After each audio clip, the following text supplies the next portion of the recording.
Hi, I'm your L7 movie guy, PR Marks. This is the show for all your movie streaming recommendations and reviews.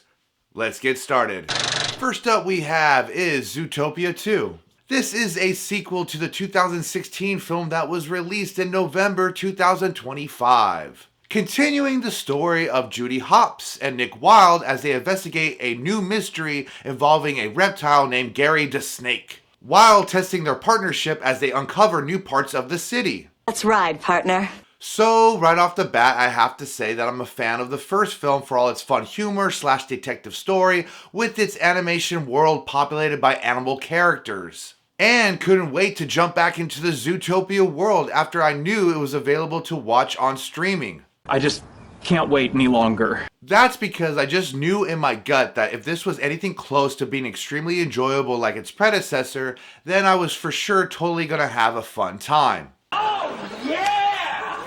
Oh yeah! Oh yeah! Now here are some of my likes and positives for this film. I liked the animation as a whole and thought they did a pretty good job with the production's consistency by keeping the story a detective mystery comedy.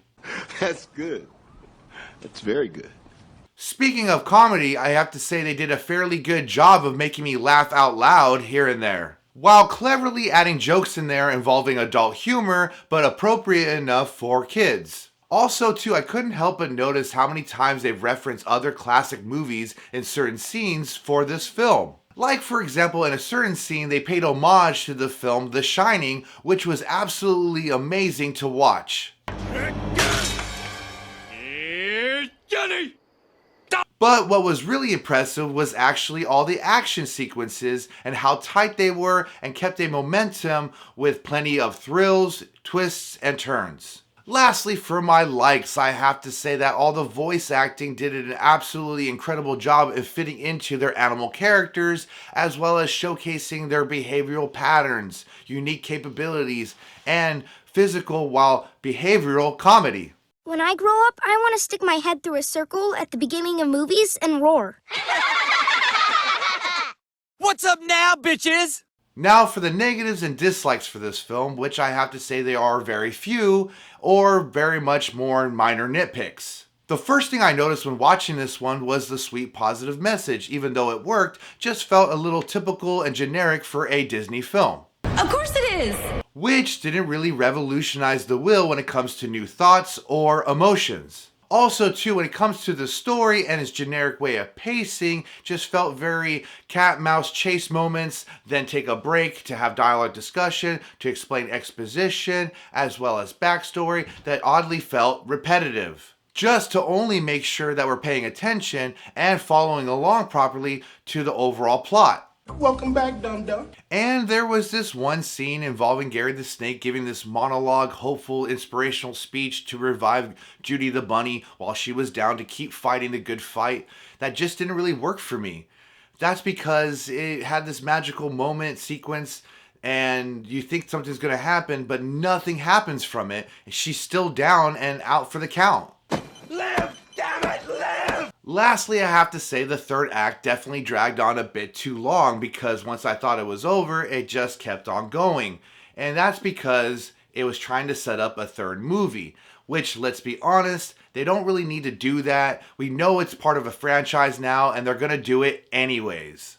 Well, duh. Overall, this was a blast for the whole family and had many surprises in it by fleshing out new characters as well as the landscape of the Zootopia world that we never got to explore before. I'm interested in seeing where Disney takes this franchise next and hope that they add a noir mystery type feel for the next one. But let's be honest, even though that would be so cool, they probably won't. That's not gonna happen. Either way, if you're a fan of the first film, then I highly recommend you watch this one because, to say the least, it's zoo-rific. So that is why I'm going to give this one a yay. But for an audience thumb scale, it's going to be a 4 out of 5.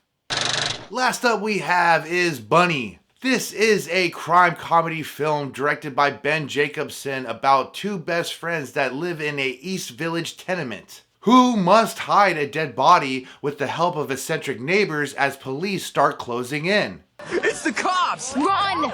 Now, I must say this was weirdly different and grimy grungy all at the same time. Which I really don't know how else to describe what this film reminded me of, besides maybe the film Good Times meets the film Kids. But without sexual transmitted diseases, or getting a lot of cash in order to bail somebody out of jail being the main focus or plot.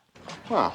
No, that's good. Instead, though, what both those films have in common with this one was the chaotic pacing of its storytelling, as well as the overall look and the way it was shot. Just, of course, with better lenses, as well as better camera equipment to not give it that grainy end result feel. Even better.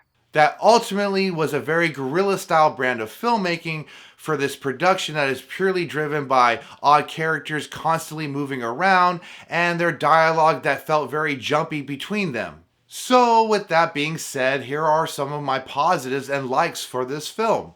It's about time. I thought the editing for this one was pretty good, and the warmth of the color grading was fantastic. Which, funny enough, gave me Nirvana's Teen Spirit music video vibes. Nirvana smells like Teen Spirit off of Nevermind. Oh no, Rob, that's not obvious enough, not at all. Also, too, the story was very simple, but effective from beginning to end. As for the actors and their performances, I would say they were convincing enough, but what really sold their believability was how well they fit the overall look of their character. You look terrible. Lastly, for my positives and likes for this film, I would say it doesn't drag whatsoever, and it does a pretty good job of trying to keep your attention throughout its story. Right. As for my negatives and dislikes for the film, I would say there are some big similarities to what I found likable for the film, but nothing that would kill the viewing or watch. So, for example, even though I said that I enjoyed all the acting in this, as well as how the actors fit the overall look of their characters, I just didn't like the characters. That's because I really didn't find any of these characters really all that appealing or interesting. If you say so. Which brings me to the writing of these characters' dialogue and how exposition heavy it was and just was way too reliant on talking than actually showing. That, unfortunately, we know by now is a very cheap way of making a film, but not a very exciting way of making one. You're excited, right? Yeah. Also, too, the writing of the story was definitely effective with the main plot, but just really too messy with the subplots involved. And I couldn't help but think that maybe if they would have dialed back some or changed some things around, that it could have helped us care a little bit more about certain characters, as well as give you a better effect to the overall plot. It could have been handled better. Then lastly, since this is an indie type film and definitely shows that anybody can go out there and go make a film if they have the right dedication towards it, of course. But unfortunately with this one, it doesn't come across as unique or anything that we haven't seen before and just becomes a cheap knockoff of other ideas. And what I mean by this is there's not one single moment or scene in this film that really grabbed me in terms of excitement, because if you have a film about hiding a dead body, then there's got to be some type of thrills, and this one was just not having it. It was just too easy. Easy peasy lemon squeezy. In the end, this was kind of a boring watch and tried way too hard with its odd characters and its jumpy dialogue to really make you think that this was any type of remarkable or rememberable. It's crap. Pure, unadulterated crap. I definitely do think if this film had a bigger budget, it could have had more to offer for its story as well as its runtime. If I had to say anything else that was positive for this film, I would say it could definitely be a source of inspiration for young filmmakers. This film, on the other hand, just wasn't on my wavelength in terms of rewatchability, and that is unfortunately why I'm going to give this one a nay. But for an audience thumb scale, it's going to be a 2 out of 5. Well, that's all the time we have. As always, smash that like and subscribe button. And if you liked any of the movies we discussed, please leave a comment down below. Thank you for watching, and may the movies be with you. Lates.